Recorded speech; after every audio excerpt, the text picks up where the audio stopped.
अवधूत चिंतन श्री गुरुदेव दत्त श्री स्वामी समर्थ। तुम्हा सर्वांचं आपल्या स्वामी शक्ती या चॅनल मध्ये मनापासून स्वागत आहे। स्वामी तुम्हा सर्वांच्या सर्व चांगल्या इच्छा पूर्ण करोत एवढीच स्वामींच्या चरणी प्रार्थना करते आणि आपल्या आजच्या या नवीन आणि सुंदर व्हिडिओला पुन्हा एकदा नव्याने सुरुवात करते। भक्तांनो, आज शारदीय नवरात्र उत्सवातील चौथा दिवस आहे। बघा, आजची चौथी माळ आहे आणि आजचा रंग जो आहे तो जांभळा रंग आहे। बघा, बघता बघता 4 दिवस झालेले आहेत, म्हणजे 3 दिवस समाप्त होऊन आजचा हा चौथा दिवस सुरू आहे। मला वाटते प्रत्येकाच्या घरामध्ये नवरात्र निमित्त काहीतरी सेवा, अखंड व्रत असेल, घटस्थापना असेल, कळस स्थापना असेल, काही ना काही तुम्ही नक्कीच सुरू केलं असेल। बघा, नवरात्रीचे हे 9 दिवस माता लक्ष्मीची, कुलस्वामिनीची, कुलदेवीची सेवा करण्यासाठी अत्यंत महत्त्वाचे असतात। खरं तर मी तुम्हाला आपल्या स्वामी शक्ती या चॅनलमध्ये नेहमीच असंख्य स्वामी भक्तांचे अनुभव सांगत असते। स्वामी भक्तांना आलेली प्रचिती मी तुमच्यापर्यंत त्यांच्याच शब्दांमध्ये पोहोचवत असते। मात्र आत्ताच्या या व्हिडिओमध्ये मी तुम्हाला या नवरात्रीच्या 3ऱ्या दिवशी माता लक्ष्मीचा झालेला दृष्टांत, माता लक्ष्मींनी मला दिलेली प्रचिती आहे ही मी तुम्हाला थोडक्यात अगदी आजच्या या व्हिडिओमध्ये सांगणार आहे।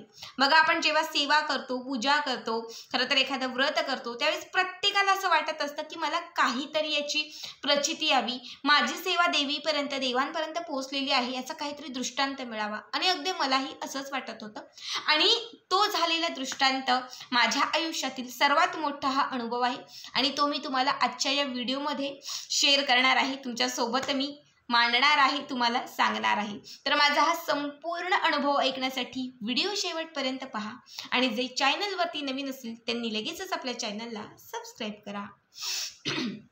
बघा, माझा हा कालचाच अगदी अनुभव आहे। काल 3रा दिवस होता, 3री माळ होती। खरं तर नवरात्र सुरू झाल्यापासून जसं तुम्ही काही सेवा सुरू केल्यात तसं मीही काही सेवा सुरू केलेल्या आहेत।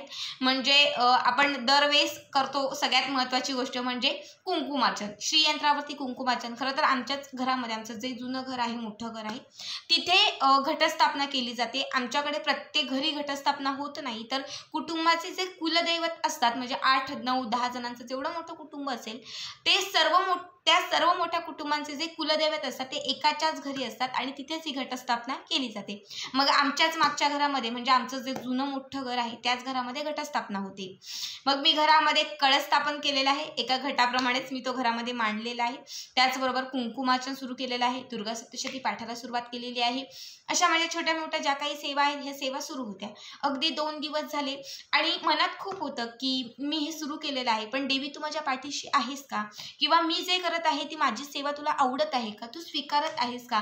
म्हणजे जर माझी सेवा तुमच्यापर्यंत पोहोचत असेल, तुमचे खरंच माझ्या पाठी जर आशीर्वाद असतील तर मला काहीतरी संकेत किंवा काहीतरी प्रचिती द्या। असं माझं सतत 2 दिवसापासून चालू होतं। दुसऱ्या दिवशी म्हणजे रात्री तर माझा खूपच हट्ट होता की मला प्रचिती पाहिजे, मला काहीतरी अनुभव तुम्ही द्या, असं सारखं चालू होतं। आणि 3ऱ्या दिवशी मी उठले। 3ऱ्या दिवशी उठल्यानंतर माझं स्नान वगैरे झालं, सगळं काही झालं आणि मी पूजा करायला बसले। म्हणजे जे रोजचं असतं दुर्गा सप्तशती पाठ वगैरे ह्याचं ते सर्व करायला बसले। आणि जेव्हा मी दुर्गा सप्तशती वाटला, मला वाटते माझा 2रा अध्याय सुरू होता, कारण अगोदरचे जे काही आहे हे माझं पाठ चालू होतं आणि दुसऱ्या दिवशी माझा 2राच अध्याय आला होता आणि तो अध्याय वाचायचा म्हणून मी वाचायला घेतलं आणि पुढचं पान पलटलं। खरं तर ते वाचत असतानाही मनात एकच होतं की माता काहीतरी मला प्रचिती दे, काहीतरी साक्षात्कार दे, काहीतरी दृष्टांत दे, हे सारखं म्हणजे चालूच होतं। आणि त्याच वेळात म्हणजे जेव्हा मी 2रं पान पलटलं तेव्हा त्या दुर्गा सप्तशतीच्या पाठाला चक्क कुंकुवाची बोटं लागलेली होती। मी विचार केला, मी तर कुंकू लावलेलं नाही, पुढचं तर मी वाचलेलं नाही, पुढची पानंही पलटलेली नाहीत, मग ही कुंकुवाची बोटं कुठून आली।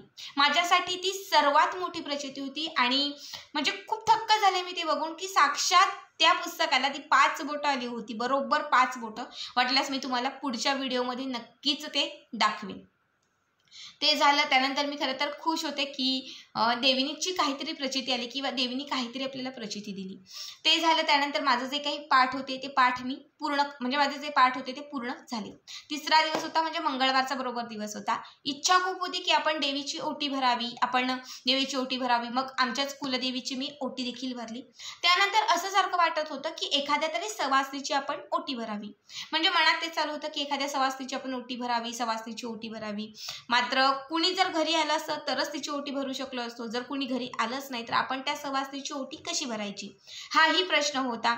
असंच दिवस गेला, मनातली इच्छा मनातच राहिली. खूप इच्छा होती की सवासणीची ओटी भरावी. मन थोडंसं नाराज झालं की इतकी इच्छा असून देखील कुठलीच सवासीण माझ्या घरामध्ये आली नाही किंवा कुठल्या सवासणीची मी ओटी भरली नाही.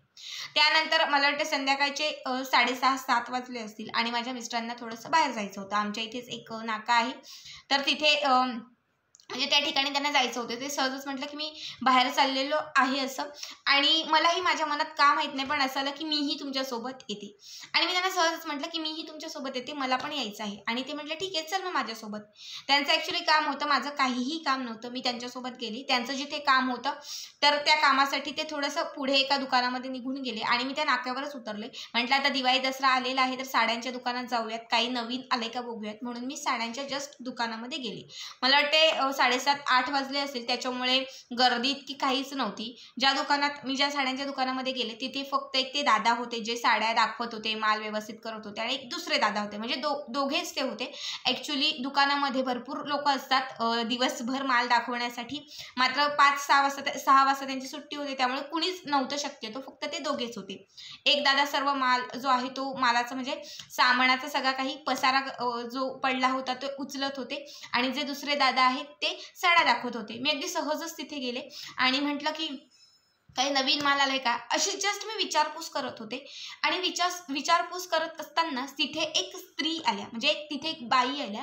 बघा, जोगवा मागायला जशा बायका येतात, एक छोटीशी टोपली असते, त्यामध्ये एक देवीचा फोटो असतो, आणि तो देवीचा फोटो आणि ते सगळं घेऊन त्या जोगवा मागायला येतात. काही आपण आपली इच्छा असेल तर आपण काहीतरी त्यांच्यासाठी म्हणजे पैसे वगैरे देऊ शकतो, अशा त्या मावशी आल्या. खरं तर मला खूप आश्चर्य वाटलं त्या गोष्टीचं की इतक्या रात्री कोण येतं जोगवा मागायला, इतक्या रात्री कोण येतं असं, म्हणजे तर त्या गोष्टीचं थोडंसं शॉकही वाटलं. मीही अगदी लांबूनच, म्हणजे माझ्या समोर त्या होत्या पण लांबूनच असं नमस्कार केला, मनापासून नमस्कार केला.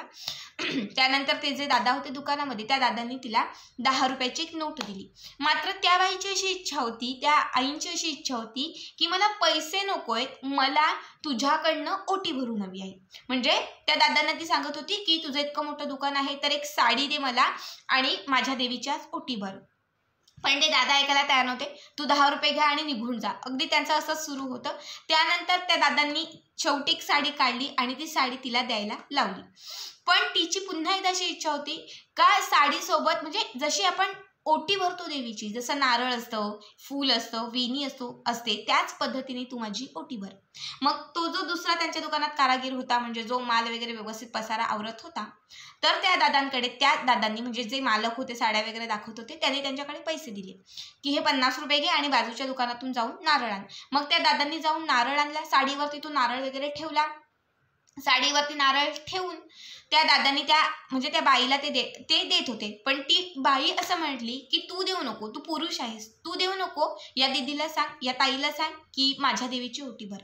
आणि मग त्या दादांनी सहज माझ्याकडे दिला आणि म्हटलं घे ताई आणि दे तिला. आणि मग मी जशी आपण ओटी भरतो त्याच पद्धतीने तिच्याचकडे खरं तर हळद कुंकू वगैरे होतं, ते त्याच्यावरती थोडंसं लावलं, श्रीफळ, त्याच्यानंतर ती साडी, आणि त्याच्यामध्ये माझ्याही पर्समधली मी 51 रुपये म्हणजे तिथे ठेवले, कारण आता एवढी ओटी भरतोय मग ठेवायला पाहिजेत, म्हणून माझ्या पर्समधले मी 51 रुपये काढले आणि ती मी ओटी भरली. त्यानंतर ती निघून गेली. मला कुठली ॲक्च्युली साडी आवडली नाही म्हणून मीही तिथून निघून गेले.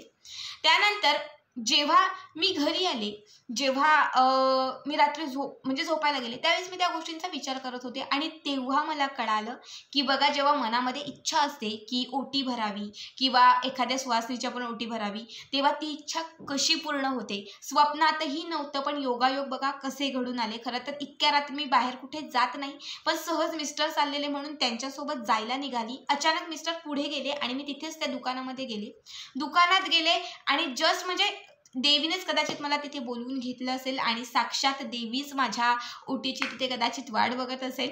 मी तिथे गेले, अगदी 2 मिनिटंही झाले नाही, ती जोगवावाली इतक्या रात्री, खरं तर मी कधीच असं बघितलं नाही की रात्री 8 वाजता कुठली जोगवावाली येते. आणि त्या दुकानामध्ये ती जी ओटी होती ती ओटी मी तिची भरली. या गोष्टी रात्री रिअलाईज झाल्या. म्हणजे बघा साक्षात देवीचा सास किती असतो, देवीचा वास किती असतो. जेव्हा मनापासून सेवा प्रार्थना करतो तेव्हा ती साक्षात कुठल्या ना कुठल्या रूपाने आपल्याला दर्शन देत असते, आपल्याला आशीर्वाद देत असते. आणि हा सर्वात मोठा मला झालेला तिचा दृष्टांत होता, जो मला तुमच्यासोबत शेअर करायचा होता. खरंच खूप वाटत होतं की प्रचिती यावी, पण अशी प्रचिती येईल असं वाटलं नव्हतं. ठीक आहे, एखादी सवासीन घरी येईल, तिची मी ओटी भरेन, तरी मी समाधानीच होते. मात्र साक्षात देवीच माझी ओटी भरण्यासाठी आली, म्हणजे माझ्याकडनं ओटी भरून घेण्यासाठी तिथे आली. आणि खूप सुंदर वाटलं, खूप चांगलं वाटलं, खूप आनंद झाला की हो, देवीची कृपा आहे, आपण केलेली सेवा ती स्वीकारत आहे, तिचे आशीर्वाद आपल्या पाठीशी आहेत आणि ती आपल्या सोबत आहे. माझा आजचा हा अनुभव तुम्हाला देखील कसा वाटला नक्की कळवा. आणि तसेच पुढचे व्हिडिओ पाहण्यासाठी आपल्या चॅनलला सबस्क्राईब करा. भेटूयात पुन्हा एकदा अशाच एका नवीन सुंदर आणि छान व्हिडिओमध्ये. तोपर्यंत सर्वांनाच धन्यवाद. श्री स्वामी समर्थ. जय जय स्वामी समर्थ.